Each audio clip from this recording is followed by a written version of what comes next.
নমস্কার বন্ধুরা, welcome back to live আড্ডা ফুটবল। তো বন্ধুরা, আরও একটা নতুন ভিডিওতে তোমাদের সকলকে স্বাগত জানাই। বন্ধুরা, ভিডিওটা শুরু করার আগে তোমাদের কাছে একটাই অনুরোধ, সেটা হচ্ছে যে আমাদের এই চ্যানেলে যারা প্রথমবার তারা কিন্তু অবশ্যই আমাদের এই চ্যানেলটাকে সাবস্ক্রাইব করে পাশে থাকা বেল আইকনটি অল করে রাখবে, যাতে সবার প্রথমে এরম খেলার আপডেট তোমাদের কাছে পৌঁছে যায়।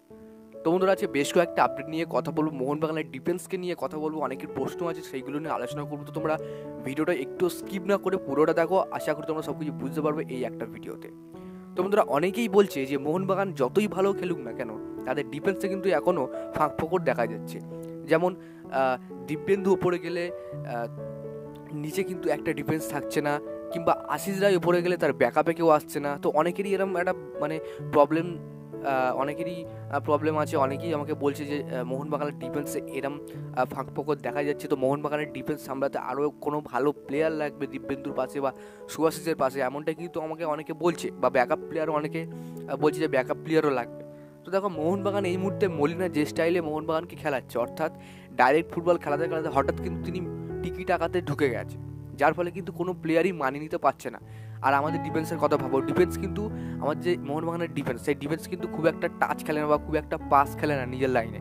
এবার কিন্তু মলিনা যখন টিকি টাকা পাস খেলার কথা বলে, তখন কিন্তু ডিফেন্সে কিন্তু বেশি পাস হচ্ছে, যার ফলে মিস পাস হচ্ছে এবং অপোনেন্টের পায়ে বল যাচ্ছে এবং অপোনেন্ট কাউন্টার অ্যাটাক করছে বা অ্যাটাক করছে। তো এইটাই কিন্তু বড় সমস্যা মোহনবাগানের দেখা যাচ্ছে। তো তোমরা খেয়াল করেছো নিশ্চয়ই।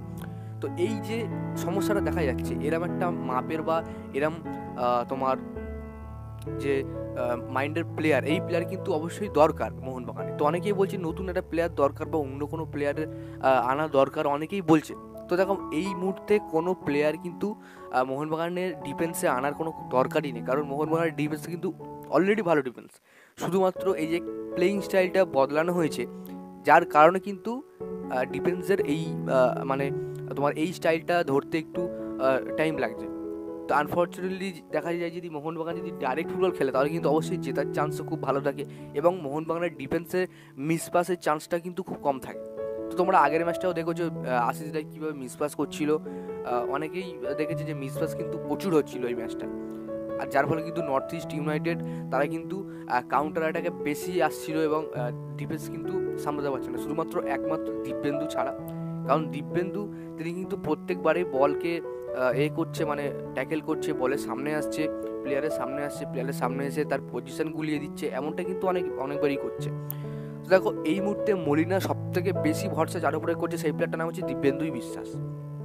তোমরা ঠিকই শুনেছো, মলিনা এই মুহূর্তে ডিফেন্সে সব থেকে বেশি ভালো, মানে নতুন করে ভরসা করছে কিন্তু সুভাশিসের পরে, সেটা হচ্ছে কিন্তু দিব্যেন্দু বিশ্বাস। তো দিব্যেন্দু বিশ্বাসকে কিন্তু এই মুহূর্তে বড় ভরসা করছে মলিনা, যে তিনি মোহনবাগানের দলটাকে একটা ভালো জায়গায় দান করাতে পারবে, ভালো ডিফেন্স খেলছে, তো এটাই কিন্তু মনে করছে।